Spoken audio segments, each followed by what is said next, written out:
I think in a lot of ways that Prince of Persia set a number of standards that showed what an action-adventure game could be. We mixed things nicely, so there's good thinking, good acrobatics, and a good mix of combat in there too. On top of that, we're bringing new abilities to the Prince. Magic is a big part of the Prince of Persia concept. This isn't the Sands of Time, so there's a different magic. A lot of the magic powers in the Forgotten Sands have to do with the forces of nature. There are powers that will affect time, there's powers that relate to fire, the flow of water, that relate to earth. There's a big air blast, a tornado. You feel really powerful with this, controlling nature and different elements. It's cool as well.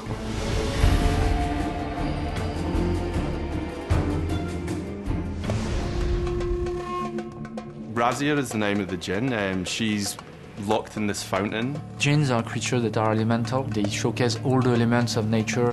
The prince is getting his powers from Razia. The powers are focused on elements of nature. What did you do?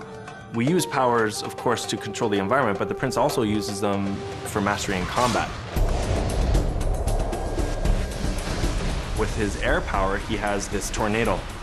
Enemies go flying off. The prince has the power we call dash. It allows him to leap 10, 15 feet to attack an enemy in a hit. We have a fire trail that the prince leaves behind him. Traps for his enemies in the middle of a combat. The ability to freeze water is excellent. It really refreshes the level design.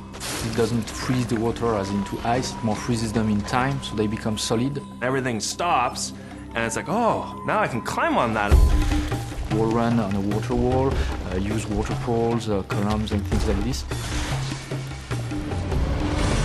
We're also able to fire a blast, like an icy blast from the prince, so it's used in combat as well. Also have the power over earth. This acts as a shield. It makes you a stone armor. It makes you impervious to attack. There's a new ability which allows him to recall ruined elements of his environment. You're kind of rebuilding their city as you go and seeing what it was like in its former glory. There's a ghostly outline of what was left. Then the player is able to bring back those sections into the acrobatics and jump on them, then they'll vanish again when he's gone. The rewind is back. It's used in other games now, but Prince of Persia is the game that invented it. From a technical point, it's really quite a complex system. It's difficult for us to do that, but we felt we were going back to the original trilogy.